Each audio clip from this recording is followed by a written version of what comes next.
Hello and welcome to Easier Movement, Happier Life. I'm Mary Debono, and today we're going to dive into something I've seen time and time again, how self-awareness, whether through the Feldenkrais method for humans or Debono moves for animals, doesn't just provide temporary relief, but it can provide lasting transformation. So think about this.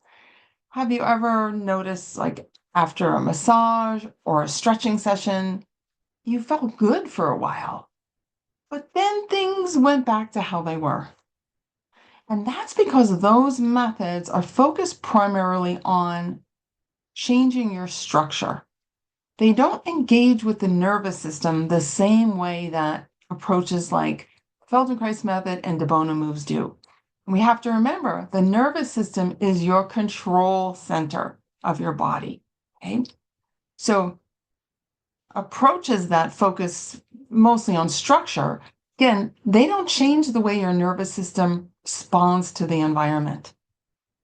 But when we introduce new sensory and movement awareness, okay, in a very mindful, exploratory way, okay, we help the nervous system learn and learn something positive.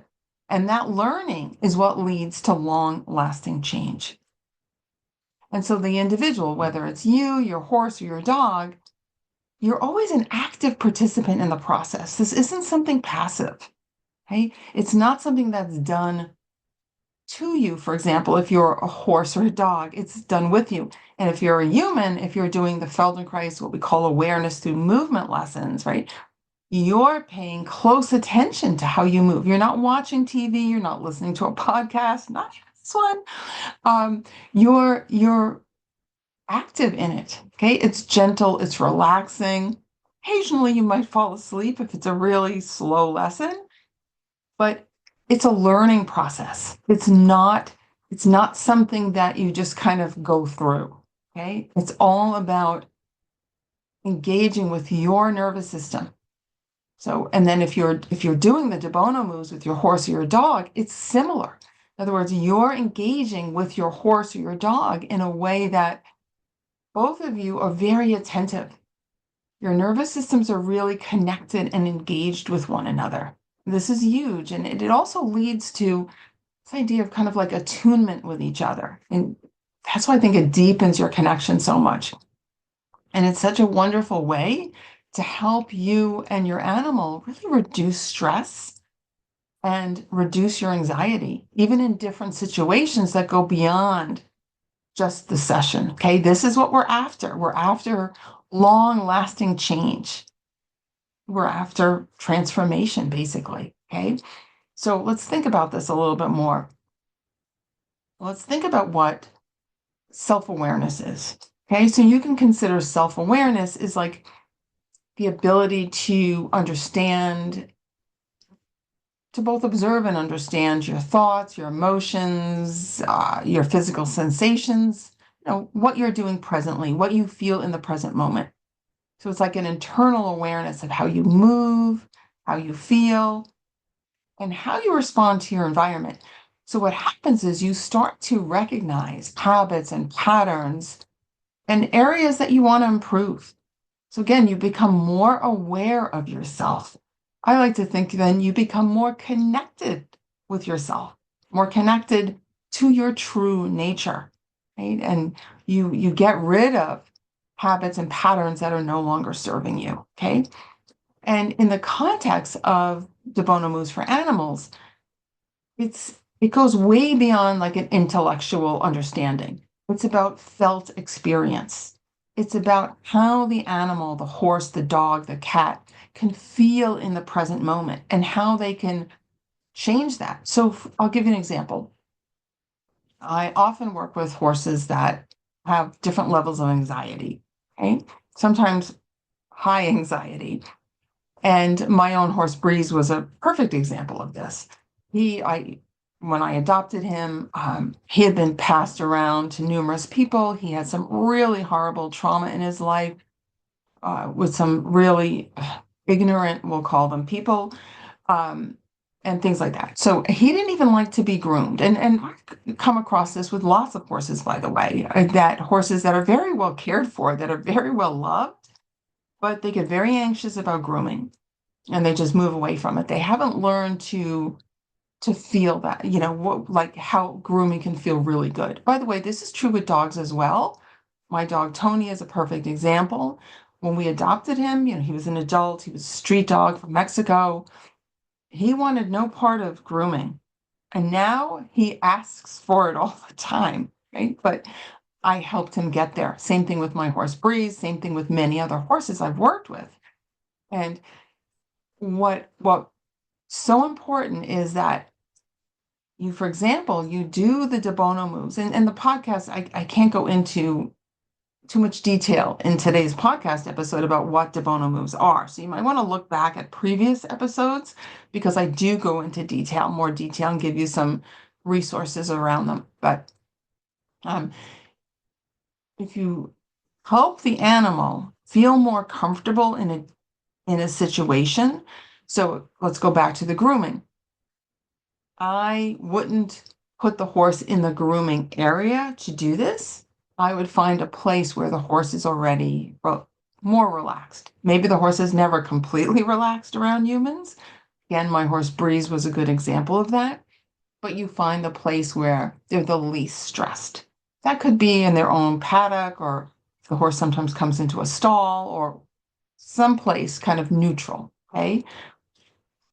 And then by doing hands-on work with the horse in a very respectful way, in a way, again, that's really responsive, where you're looking at the animal's responses, you're really observing how they're responding, and you're adjusting what you're doing. So again, your horse is a co-creator of it, or your dog is a co-creator. You're paying attention to their responses so that you're both active participants in the process. What you can do then is you can change how that animal feels in the moment, how they physically feel, which changes then their emotional mental state.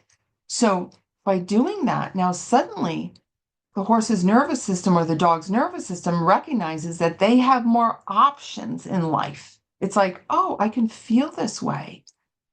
I can kind of let my guard down.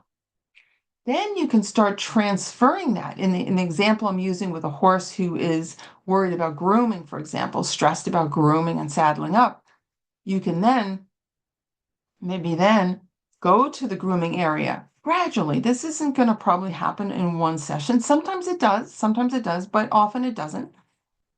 And then, without bringing out any grooming tools, you again help the horse get into that state so they realize, oh, I can feel differently in this environment that I'm in. Okay. This is huge.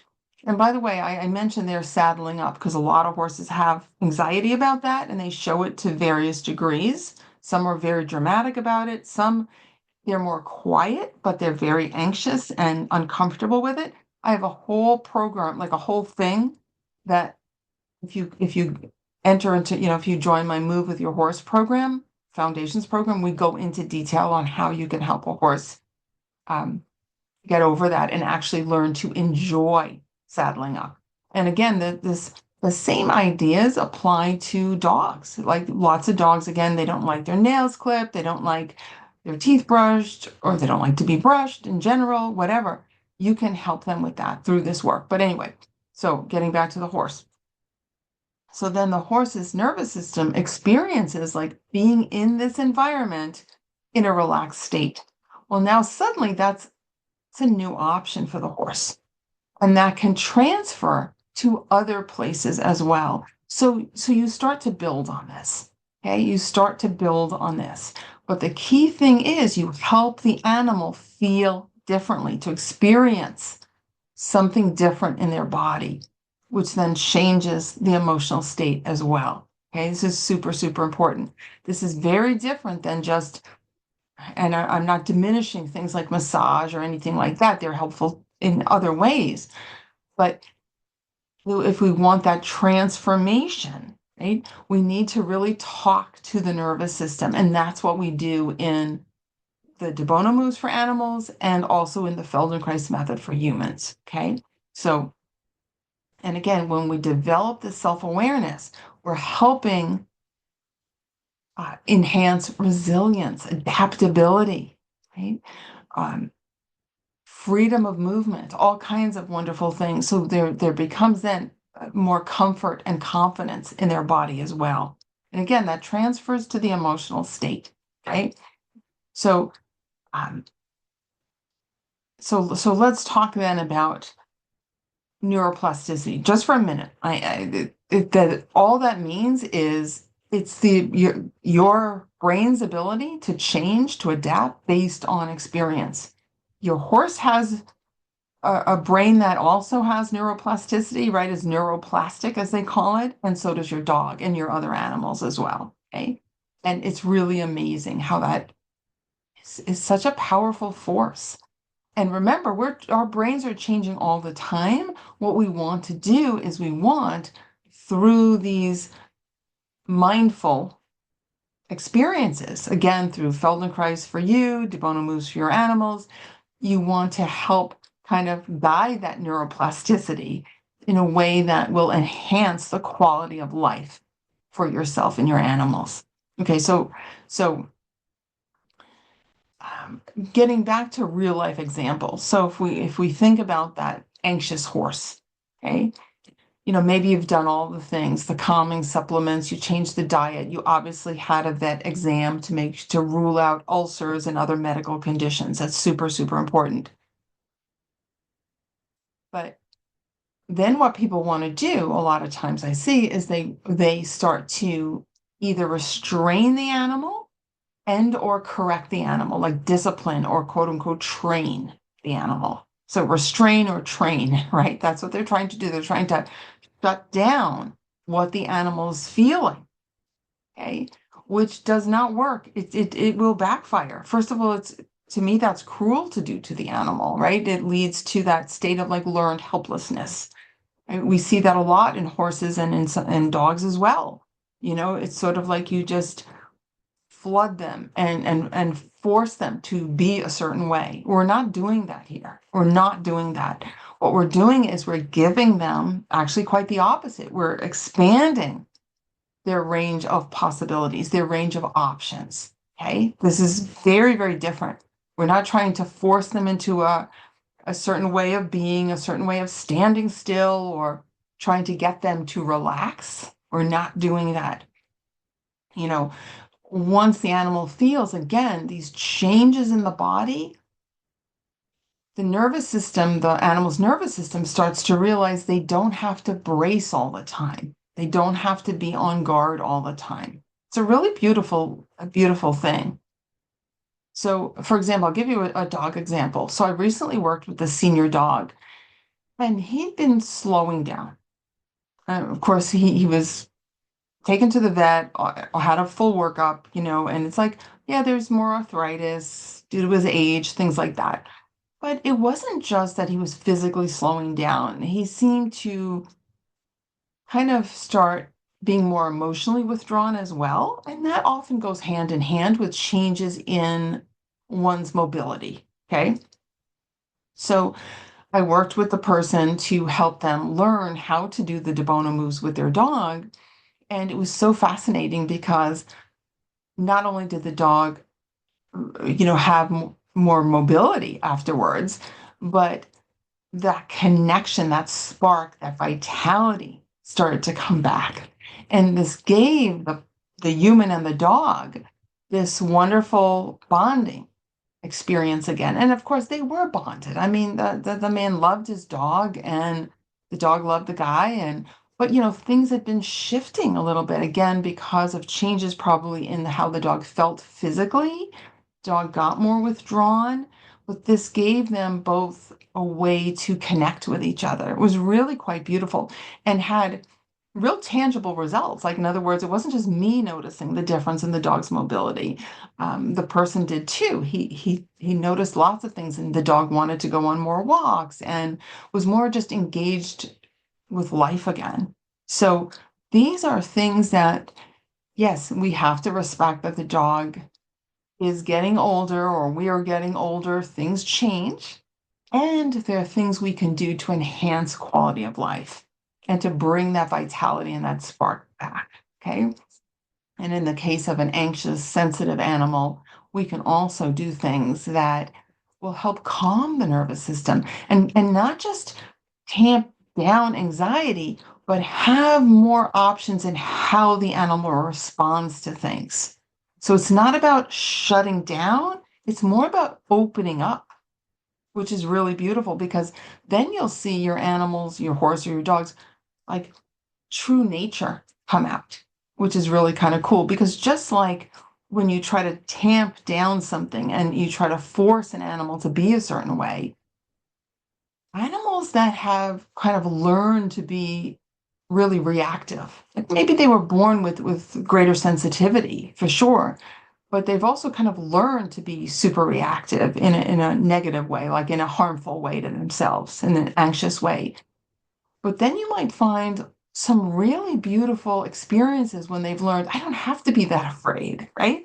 And so more playfulness, for example, might come out. I've seen that a lot. And I saw that with my own horse, Breeze, which was really, really cool. And he went from a horse that people used to complain about all the time when he was, someone else had him, to being a very enthusiastic horse that wanted to engage with people. So very cool. So now let's take the conversation to you for a minute here. So for you, the process is similar. So if you've started to feel really stiff or restricted or anxious, you probably felt more stressed as well, right? You didn't have that lightness, that joy, right? That just feeling of like you want to go out and, crush it, as people say, right? But when you learn, and you can learn this through the Feldenkrais method that I teach, when you learn to move in an easier, more comfortable way, you suddenly have this like greater confidence in body and mind. It just transfers because there is no separation between body and mind. Okay, they inform each other, right? They're connected. They're one and the same, really. You're one organism. Okay? So again, when you improve your movement, right, and how you feel, and you enlarge your, range of possibilities, your options in life, right, you get those benefits like your horse or your dog does as well. And the more options you have for movement, the more resilient you become as well. Okay.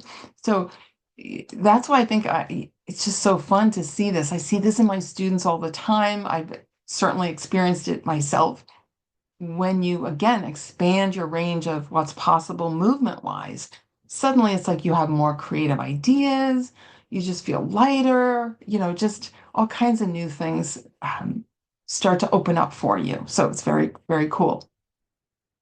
And now, in case someone is asking, even though I think I covered this already, but you think, isn't this just another form of relaxation? I want to emphasize that no, it's not. Yes, you may feel more relaxed. Your dog or your horse may certainly feel more relaxed if you're doing the Debono moves with them. But again, I want to emphasize this is not just about relaxation. There's lots of ways to relax, right? You can do all kinds of deep breathing or lovely massage or essential oils or, lots of different ways. Music, meditation, fantastic ways to relax, right? Not dissing any of those.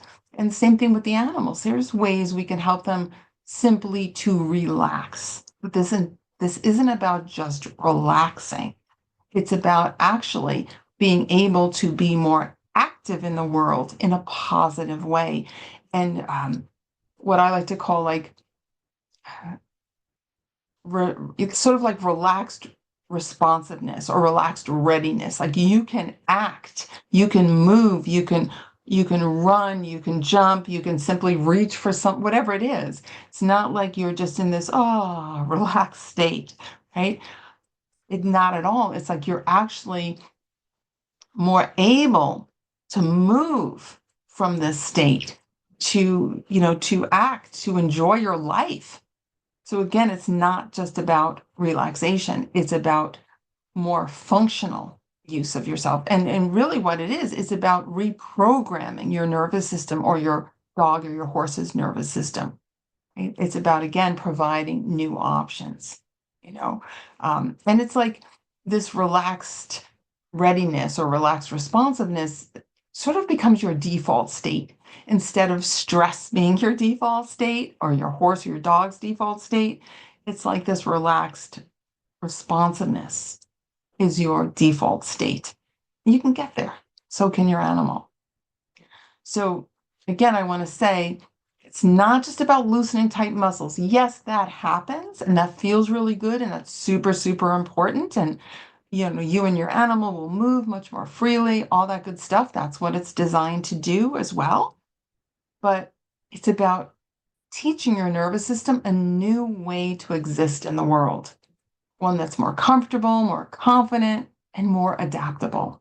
Again, this applies to you and your animals. So how can you start incorporating this in your own life? Okay. Well, if you're working with your horse or your dog, don't just look for big shifts. Okay. What's really important is that, and this is what I teach my students in the Move with Your Horse courses or the Grow Young with Your Dog book, is you're noticing small things. You're noticing a shift in the breath, right? You're noticing how they hold their head. You're noticing their eyes, right? Is there tension? Are there wrinkles in the face? Okay.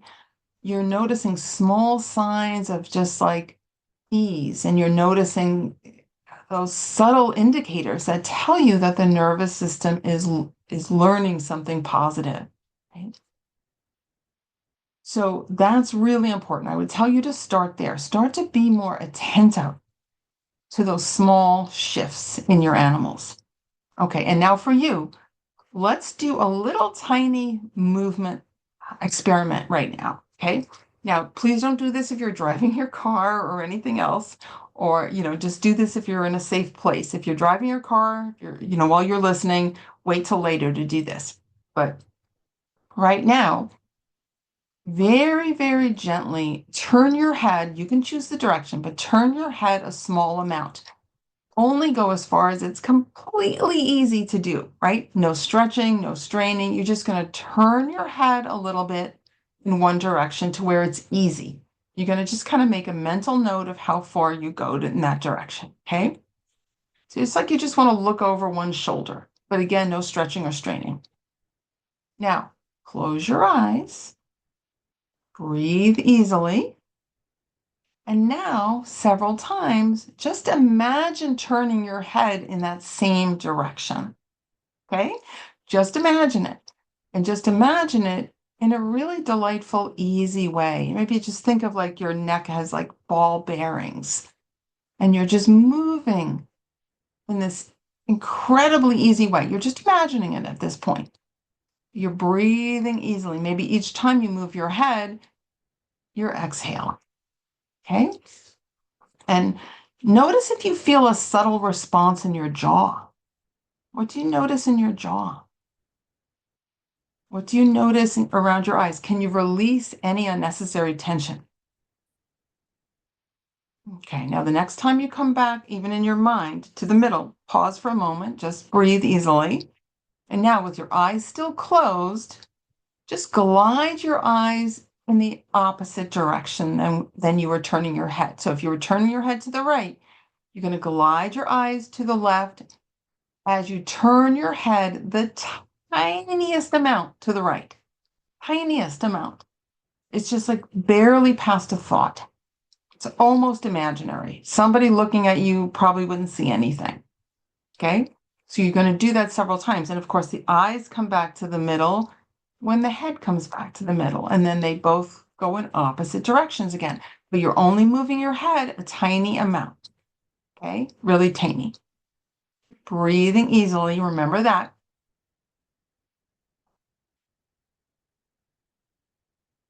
Okay, now, next time you come back to the middle, let your eyes lead the way to your original direction. So if you were going to the right, you let your eyes lead the way to the right and you turn your head to the right and you come back. Of course, if you were originally going to the left, you turn to the left.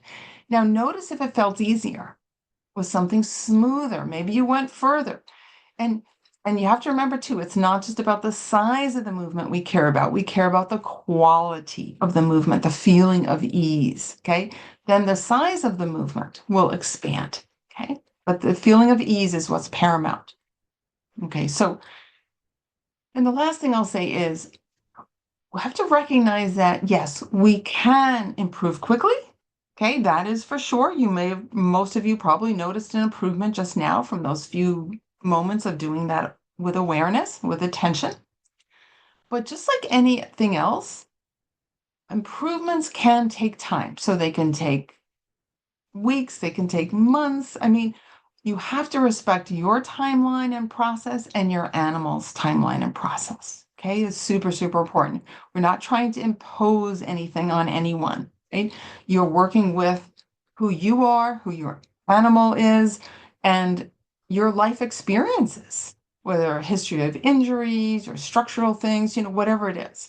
So we need to respect that. Need to respect that.